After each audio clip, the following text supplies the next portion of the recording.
So in year one, we talked about one of the uses of integrals was allowing us to find areas under curves. So go back to that video if you need a reminder. We can also do this in year two. So here's an example of an exam question on this, where we're told about the equation y is equal to 2e to the power of 2x minus xe to the power of 2x, and we're also shown a sketch of the curve here. And we're told about a region R that's also shown on this curve, and we need to find the exact area of R. Okay, so we're going to have to integrate this equation here, and we're going to have to do it between this limit and this limit. So how do we actually find these limits here? Well, this point is intercepting the y-axis, so therefore here x is going to be equal to 0. So the lower limit is 0, and then the upper limit is going to be this point here, and you can see that this point is intercepting the x-axis. So this is going to be where y is equal to 0, and therefore what we can do is sub y is equal to 0 into this equation and then rearrange it in order to find what x is at this point is as well. So if we do this, we can say that 0 is equal to this 2e to the power of 2x minus xe to the power of 2x, and then we can factorize out this e to the power of 2x because it's common in both terms, and write the equation like this here. And because e to the power of 2x can't be equal to 0, because remember, when you have something to the power of something, it can't be equal to 0. What we can do is divide everything in this equation by e to the power of 2x, because there's no risk of us dividing by 0, and say that 0 is equal to 2 minus x, and then move this minus x to the other side of the equation to get that x is equal to 2. So therefore this upper limit here is 2, so therefore the integral that we're going to do is the integral between 0 and 2 of this equation here. Okay, so this is a definite integral. Now we've talked about definite integrals before. These limits here, 0 and 2, at the start we don't actually need to worry about them. We're going to plug these in at the end. What we first need to actually do is integrate this function here. Okay, so we have two terms, so let's consider the terms individually. So let's start with this 2e to the power of 2x, and I've taken this 2 out of the integral like this here. So we need to integrate this e to the power of 2x, and we've talked about functions like this already in this chapter. What we need to do is divide by this 2 here, so it becomes half e to the power of 2x like this here, and then we need to multiply it by the 2 that we took out, so it's 2 multiplied by a half, and this will just cancel out and leave us with e to the power of 2x. Okay, and now we're going to focus on integrating this minus xe to the power of 2x term. Now I've taken the minus out of the integral like this here, so we're integrating this xe to the power of 2x.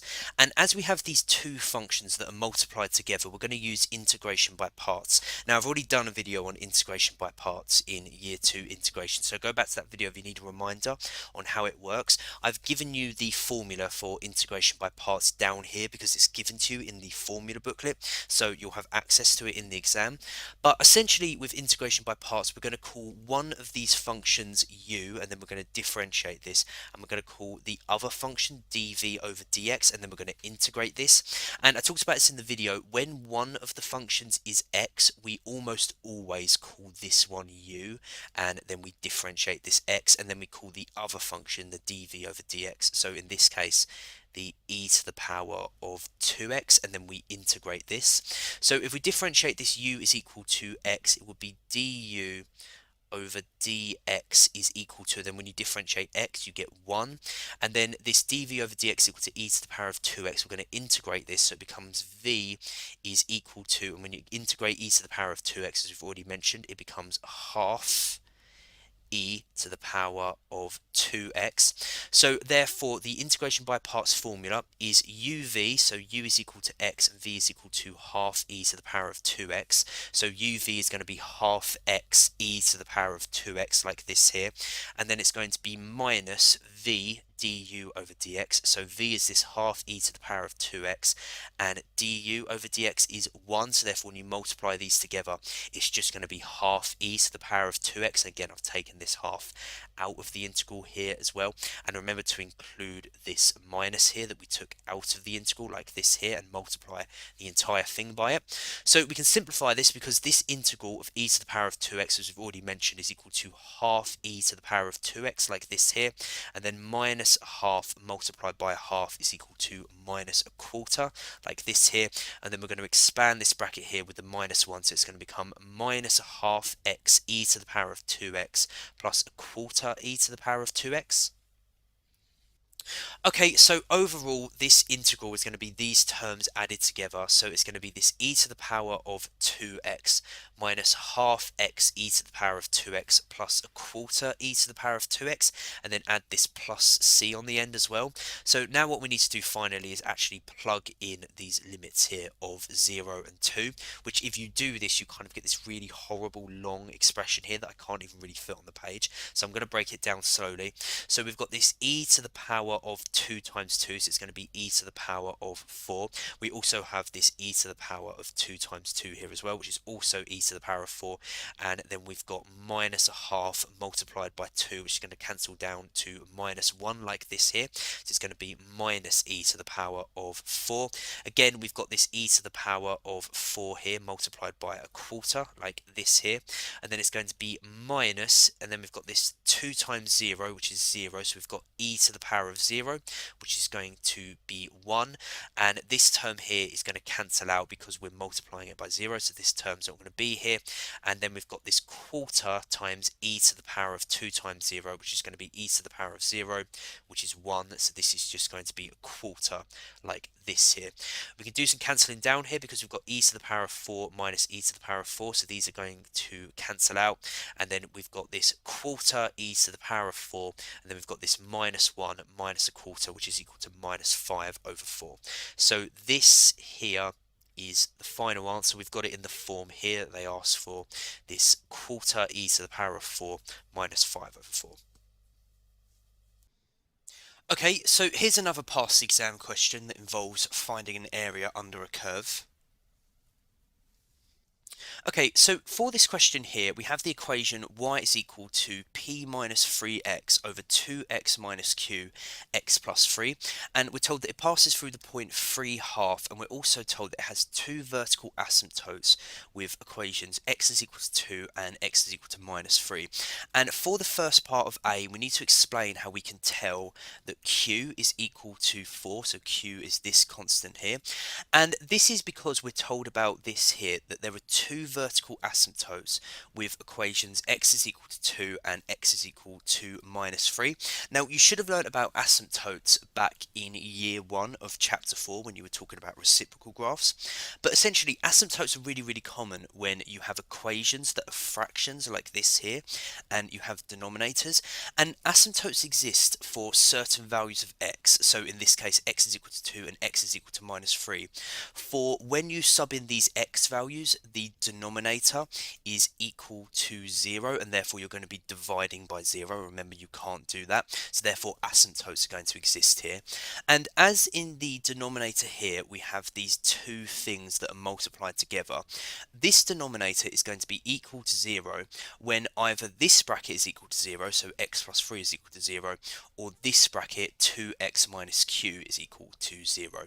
So if you focus on this x minus 3 is equal to 0 here, if you move the 3 onto the other side, we get that x is equal to minus 3. And you can see that we're told that we have this asymptote, this x is equal to minus 3. So this bracket here is why this asymptote exists. So therefore, the other asymptote is when x is equal to 2. And as we know, there's also going to be when 2x minus q is equal to 0, we can now sub in this x is equal to 2 here, as we know it's not this one, and therefore we can rearrange this here in order to find q.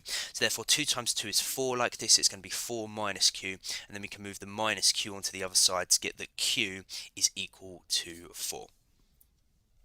Okay, and then for the second part of A, we need to show that P is equal to 15. And as we showed in the first part of A that Q is equal to 4, we can sub this in here.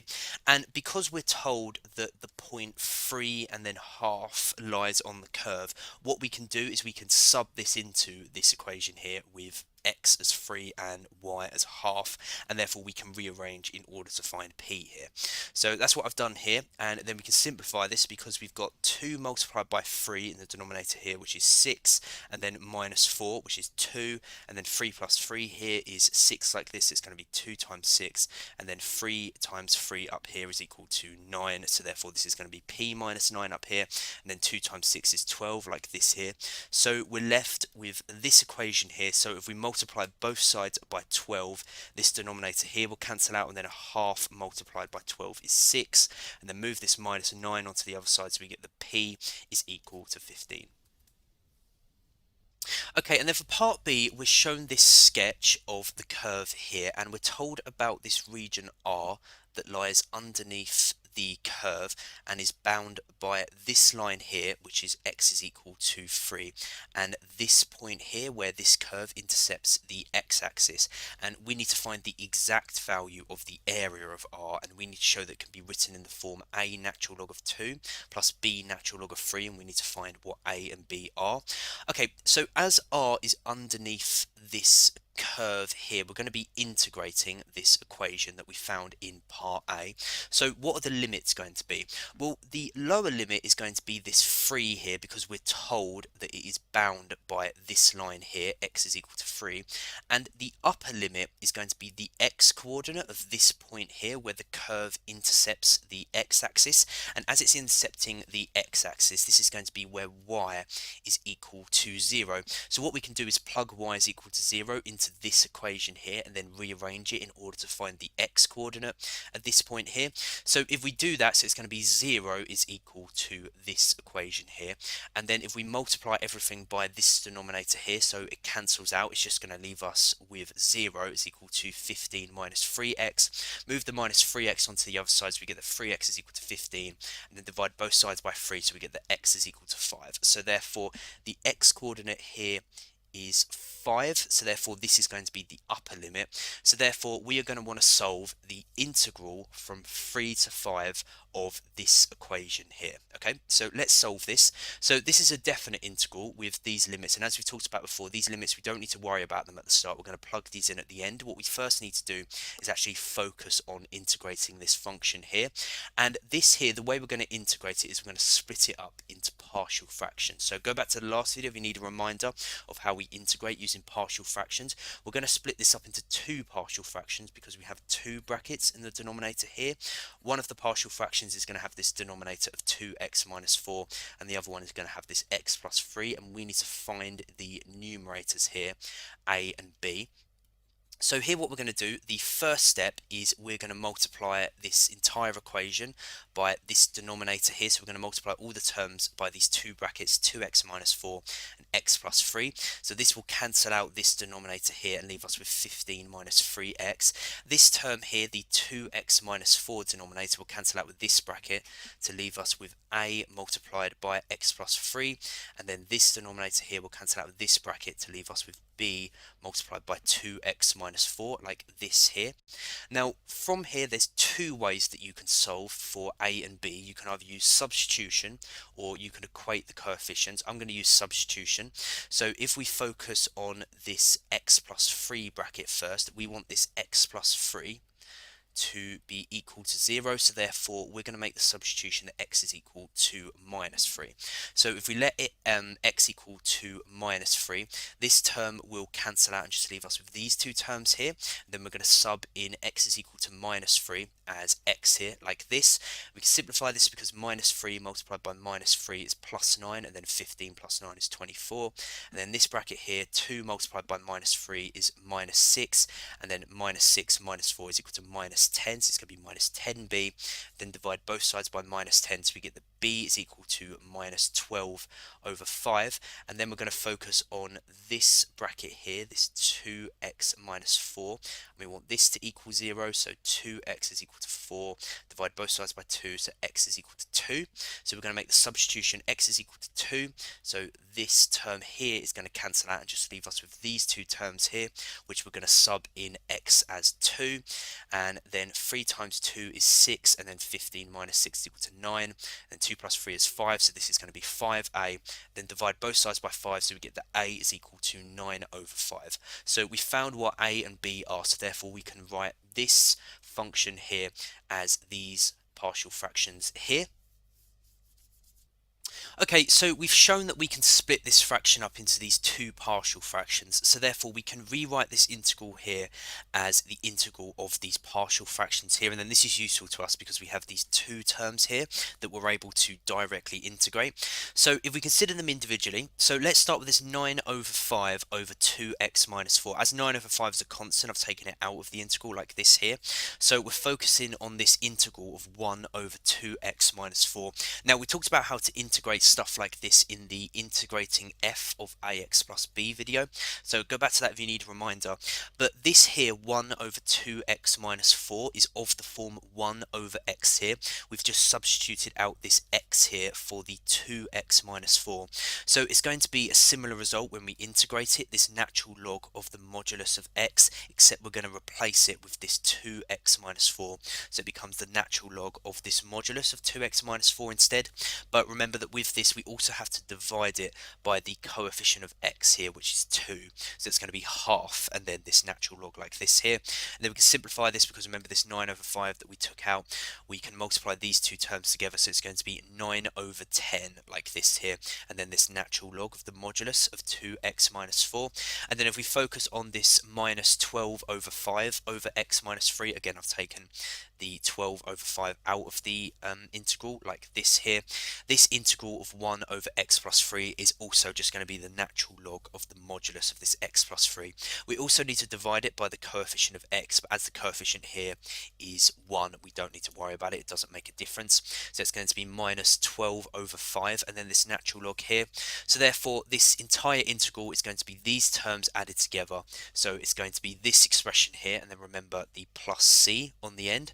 So now what we need to do is plug in these limits of 5 and 3 into this expression here, which is what I've done down here, and we kind of get this really long, quite complicated expression. Okay, so we're left with this really long expression here, and if we do the maths that's inside these natural logs, I won't go through it, but it gives us this simplified expression here. So what we need to do is show that this can be written as a natural log of 2 plus b natural log of 3. So we need to simplify this. So firstly, we have this 9 over 10 natural log of 6 plus 12 over 5 natural log of 6. So as the natural logs are the same, we can add these coefficients, so it becomes 33 over 10 natural log of 6. Now if you look at the final form that we need, we have a natural log of 2 term in the final answer. So this minus 9 over 10 natural log of 2 is fine, but this minus 12 over 5 natural log of 8 is not. So what we're going to do is we're going to simplify this, because 8 can be written as 2 to the power of 3. And then remember your natural logs, when you have a power inside a natural log, you can bring it to the front as a coefficient. So this will become 12 over 5 times, and then it will become 3 natural log of 2. And then 3 multiplied by 12 over 5 is equal to 36 over 5 natural log of 2. So we can write this here as the minus 36 over 5 natural log of 2. And then we've got 2 natural log of 2 terms here. So we can add these together and it will become minus 81 over 10 natural log of 2. Now this here is a natural log of 6, and we need a natural log of 3 term in the final answer. So this term here, what we can do is we can rewrite 6 as 3 multiplied by 2 like this here. And remember the laws of logs, when you have two things in a natural log that are multiplied together, you can write them as two separate natural logs that are added together like this here. So we can rewrite this here as 33 over 10 natural log of 3 plus 33 over 10 natural log of 2, and then we can add these two terms together because they're both natural log of 2. So we get this final expression as 33 over 10 natural log of 3 minus 24 over 5 natural log of 2, and this is in this required form here. So in year one, we also talked about that some examples aren't as simple as just finding areas by integrating.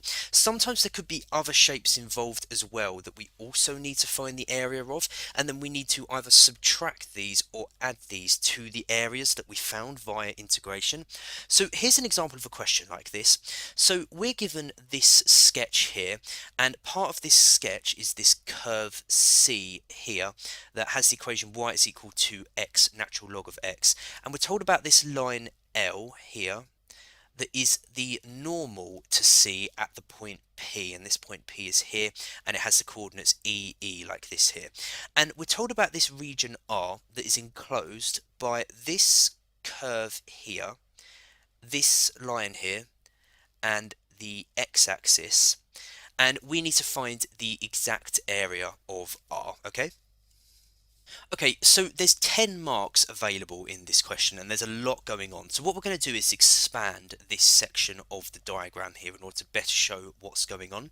So if we first focus on C here, which is this curve going up like this, well, it crosses the x-axis here and then it goes up like this here, and then it meets the point P, and then if we draw a straight line down like this here, and then if we connect these 2 points here, we can see that this area here of R, so this area, is just the area under this curve here between this x-coordinate and this x-coordinate.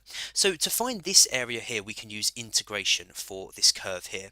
Now this x-coordinate here, as we know that P, the x-coordinate, is E, and we've just gone straight down like this here, this x-coordinate here is E. We don't know what this coordinate is here, but as it crosses the x-axis at this point, we will be able to find it later. So let's just call it a question mark for now, but we will be able to find it. So therefore, this area here, which we're going to call A, so we're going to call this shape A, is equal to the integral between this question mark here, which is the lower limit, and E here, which is the upper limit of this curve here, x natural log of x dx. So we have this area A here. Okay, so A doesn't cover the entirety of R. We've also got this section here as well, and this is in this line here, this section of the x-axis here, and this vertical line here, and this shape here, we're going to call this B, okay? Now, we can't figure out the area of B the same way that we did A, where we take this integral here of the curve C. The reason is because it's after P, this C curve keeps going up like this here. So if we try and find the area underneath this curve, it does actually cover a section of B here, but it also covers this massive section that's not in B. So therefore, it's not going to give an accurate answer for the area of B here. So we have to do this a different way. And one thing that's interesting about B is it's actually a triangle here, because we've got these 3 straight lines here. You might be tempted to say that A is a triangle as well, because it looks a bit like one, but remember that this side here is curved, it's not a straight line, so therefore this isn't a triangle. But B is a triangle, and this is good because remember, we can figure out the area of a triangle easily using half times base times height, where the base is this side here and the height is this vertical line here. Now the base we can't figure out yet, because the base is the distance between this point and this point. We know that this point is E, but we don't know what this point is, so we're just going to call this B for now, the base. The height, however, we can figure out now, because it's the distance between this point and this point. Well, we know that this point, because it's on the x-axis, this point here on the y-axis is just 0, so that's this point here. And this point up here on the y-axis, we know that this is P, and we know that P has the y-coordinate E, so therefore this is E like this, so therefore the length of this side here is going to be E, so therefore this H here is equal to E, so therefore we can write the area of B here as half times base, and then instead of height we can write this as E like this here. And then essentially this is how we do the question, because the area of R is equal to the area of these 2 shapes added together, A plus B. So what we just need to do now is figure out the area of A using this integral here, and figuring out the area of B using the area of this triangle. Okay, so let's first focus on finding the area of A here. So as we said before, we're going to be doing the integral from this value here that we don't know yet, which is the x coordinate of this point here. And then the upper limit is this E here, and then we're going to integrate this x natural log of x. Now, as we don't know this value here, let's first figure this out. So it's the x coordinate of this value here. And as it intercepts the x-axis, this is going to be where y is equal to 0. So what we can do is plug this into this equation here, y is equal to 0, and figure out the x value. So this is going to be 0 is equal to x natural log of x. So that means that either x is going to be equal to 0 or the natural log of x is going to be equal to 0. And this x is equal to 0 is this point here, because you can actually see it has 2 points where it intercepts the x-axis. So it's not this one we're interested in. We're interested in the natural log of x is equal to 0. And as we've talked about before, the natural log of 1 is equal to 0, so therefore x is going to be equal to 1 here. So this is going to be the integral from 1 to e of x natural log of x, okay? So this is a definite integral, so as we talked about before with definite integrals, these limits at the start don't matter, we plug these in at the end. So let's first actually focus on integrating this x natural log of x. So we're going to integrate this by parts, as we've got two functions multiplied together. So we're going to call one of the functions u and differentiate this, and we're going to call one of the other function dv over dx and integrate this. And in this particular example, as we talked about in the integration by parts video, we don't really like to call the natural log of x the dv over dx, because if we do this, that means we're going to have to integrate the natural log of x, which is quite difficult to do. So we're going to call u the natural log of x like this and differentiate it, and then we're going to call this dv over dx the x, and we're going to integrate it like this here. So if we differentiate this, u is equal to the natural log of x, we get du over dx is equal to 1 over x, and then when we integrate this here, it's going to be v is equal to half x squared. And then the integration by parts formula I've given to you down here, because it's given to you in the formula booklet. So it's uv, so u is equal to the natural log of x, and v is equal to half x squared. So it's going to be half x squared, the natural log of x, and then it's going to be minus v multiplied by du over dx. So v is this half x squared, and du over dx is this 1 over x. So it's going to be half x squared multiplied by 1 over x, and this is going to simplify down to, so x squared multiplied by 1 over x is going to simplify down to x. So it's going to be half x like this here. So it's going to be minus the integral of half x, and I've taken the half out of the integral like this here. And then the integral of x, as I've already said, is half x squared like this here. And then when you multiply it by the minus half here, it's going to be minus a quarter x squared. So this integral here is half x squared natural log of x minus a quarter x squared, and then remember the plus c on the end. So now we're going to plug in the limits of 1 and e. So if we start with the e, it's going to be this here. If we plug in the e for all the values of x, and then we're going to minus, and then we're going to plug in 1 as x like this here, and we can simplify this expression here. So here, this half e squared, the natural log of e, well, the natural log of e is 1, so this will just cancel out and leave us with half e squared like this here. Then it's going to be minus a quarter e squared. Here we have the natural log of 1, so this term's going to cancel out, and then here we've got minus a quarter 1 squared, so this is going to be minus a quarter, but remember we have this minus at the front here as well, so this is going to cancel out and leave us with plus a quarter. And then we've got this half e squared minus quarter e squared, which is going to be quarter e squared like this here. So this is the answer for the area of A when we do this integral. It's a quarter e squared plus a quarter. Okay, so now let's figure out the area of B. So as we talked about before, the area of B is equal to half multiplied by this base here multiplied by e, because we figured out that e is the height. Now this base here is the distance between this point and this point here, but the problem is, although we know what this point here is, this is e, we don't know what this point here is. However, what this point is the x-intercept of this line here, which is L, and we're told that the line L is the normal to C, so this curve here, at the point P, which is this here. So using this information, we can actually figure out an equation for the straight line L, and then from there we can figure out what the x-intercept here is, because remember the x-intercept is where y is equal to 0. So we need to figure out the straight line equation for L here, and to do this we're going to go back to year 1 of chapter 5 and consider the equation of a straight line, which is given here. So to use the equation of a straight line, you need the gradient of the line and you need 1 point on the line. Well, we have a point on the line L because we're told it's the normal at the point P here, and we know that P is this EE point here, so therefore we can find a value for x1 and y1.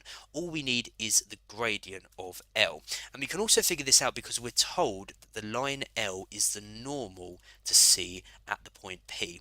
So remember what a normal actually means. So at the point P, the curve C, if the gradient of it is m at this point P, as L is the normal and it's perpendicular, the gradient of L is going to be minus 1 over m. It's a negative reciprocal. We talked about this in year 1 differentiation. So therefore we can figure out the gradient at the point P of this curve and then find the negative reciprocal of this, and we can figure out the gradient of this curve by differentiating it. So if we differentiate this, y is equal to x natural log of x, it's going to be dy over dx is equal to, so we're going to have to use the product rule to differentiate this. Now remember how the product rule works. It's x multiplied by the natural log of x differentiated, and then plus the natural log of x multiplied by x differentiated. So dy over dx is going to be x multiplied by the natural log of x differentiated, which is 1 over x, and then this is plus the natural log of x multiplied by x differentiated, which when you differentiate x is just 1, so therefore this is just going to be the natural log of x, and then x multiplied by 1 over x is equal to 1. So therefore dy over dx equal to 1 plus the natural log of x. So the gradient at this point here P, the x coordinate is e, so therefore we're going to plug in e as x here, so it's going to be 1 plus the natural log of e. The natural log of e is just 1, so therefore this is going to be 1 plus 1, which is 2. So the gradient of C at this point here P is 2, so therefore the negative reciprocal is going to be minus 1 over a half. So this is going to be the gradient of the normal. So now we have all the information here that we need in order to make an equation for the straight line. So the equation of a straight line is going to be y minus and then e here, because this is the y coordinate, and this is equal to minus a half because this is the gradient, x minus and then the x coordinate here, which is e. So now what we need to do is figure out the x-intercept, which is when y is equal to 0. So if we sub in here y is equal to 0, it's going to be minus e is equal to minus a half x minus e, like this here. And then we can simplify this because we can expand this bracket, so it becomes minus a half x plus a half e, like this here. And then if we move this half e onto the other side, it becomes minus 3 over 2e is equal to minus a half x, and then divide both sides by minus a half. So we get that x is equal to 3e. So this point here is 3e. Okay, so as this point here is 3e, we can figure out what the base is. It's going to be 3e minus e. So this is going to be 2. Like this here. So therefore we can figure out the area of B now. It's going to be half times this base, which is 2e multiplied by e, and then this can cancel out this 2 and this 2 here, and it will just leave us with e times e, which is e squared. So B is equal to e squared. So therefore we can figure out the entire area of R is going to be the area of these two shapes added together, A and B. So we figured out that A is equal to this quarter e squared plus a quarter, and B is equal to this e squared here, so we get this here, and then a quarter e squared plus e squared is equal to 5 over 4 e squared. So the overall area of R is equal to 5 over 4 e squared plus a quarter, and this is in the format that we need it in.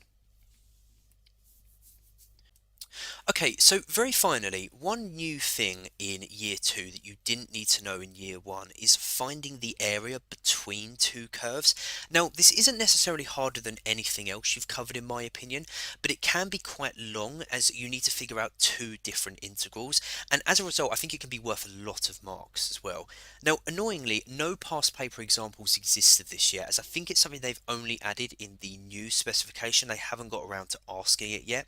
But there is an example in the specification, and this is the question that I've written out here. So here, we need to find the shaded area R bound by the curves y is equal to x squared minus 5x plus 6 and y is equal to 4 minus x squared. So here's the shaded region R that is bound by these two curves here. So what we're first going to do is consider these 2 points here that R is bound between, and the x-coordinate of this point here we're going to call A, and the x-coordinate of this point here we're going to call B. Okay, so let's consider the area under this curve y is equal to 4 minus x squared between A and B. So for this curve here, so it's going to be between this line and this point here, and the area under this curve is this shaded blue region here. Now this does actually include this shaded region R, but annoyingly it also includes this region here as well, and we don't want this region. So if we took this integral here, it would be more than the area we want because it includes this R area but also this area here as well. So if we now consider this y is equal to x squared minus 5x plus 6 and the area underneath this curve here, so it would be between this line and this point here, it would actually only be this area here that we were talking about. So therefore, to find this area R, what we can do is the first integral that we showed, this y is equal to 4 minus x squared, this is this entire area, is minus the second integral that we showed, which is only this area here, and this will just leave over this shaded region R, which is what we want. So if we consider this in terms of the actual integrals, it will be the integral between A and B, these x coordinates here, of this curve, which is this 4 minus x squared, minus the integral between A and B again of this curve here, this x squared minus 5x plus 6. Okay, so this here is essentially what the question has become. We need to solve these two integrals here. So firstly, let's figure out what A and B actually are here so we can make these definite integrals. And these points here, A and B, are actually where the two curves intersect. So therefore, we need to find these points of intersection here and their x-coordinates. And the way that we can do this is just equal these curves to each other and equal these equations to each other and then rearrange to find x. So we're going to do this here, and then what we can do is move this 4 minus x squared onto the other side to get 2x squared minus 5x plus 2 is equal to 0. And then we're going to solve this quadratic here. So if we factorise it, it's going to be 2x minus 1. X minus 2 is equal to 0, so therefore 2x minus 1 is equal to 0. And x minus 2 is equal to 0, like this here. So if we focus on this one here, if we move the minus 1 to the other side, we get that 2x is equal to 1. Then divide both sides by 2, so x is equal to a half. And then x minus 2 is equal to 0, so move the minus 2 onto the other side, so we get that x is equal to 2. So these are the two x coordinates, and as A, we can see as a smaller x coordinate compared to B, we're going to say that A is the smaller value, so this is the half, and this is the lower limit, and then B is equal to 2, and this is the upper limit. Okay, so let's first focus on this blue integral here. So let's plug these limits in at the end and first focus on integrating this 4 minus x squared. So let's integrate these two terms individually. So we start with integrating 4. This is kind of just year 1 integration, so I'll go through it really quickly. When you integrate 4, it's equal to 4x. And then when you integrate this minus x squared, I've taken the minus out of the integral like this here. When you integrate x squared, it's going to be 1 over 3 x cubed like this here. And then remember the minus at the front.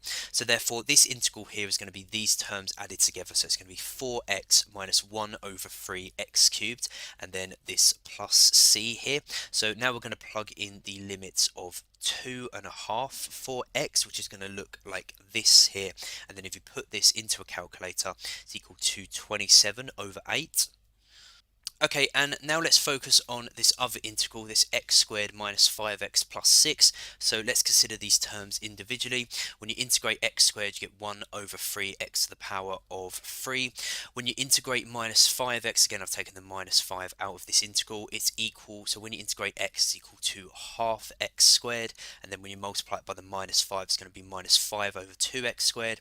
And then when you integrate 6, it's equal to 6x. So if you add these terms together, it's going to be 1 over 3x cubed minus 5 over 2x squared plus 6x, and then remember the plus c, and then we plug in the limits of 2 and a half like this here. And then if you put this into your calculator, this is equal to 9 over 4.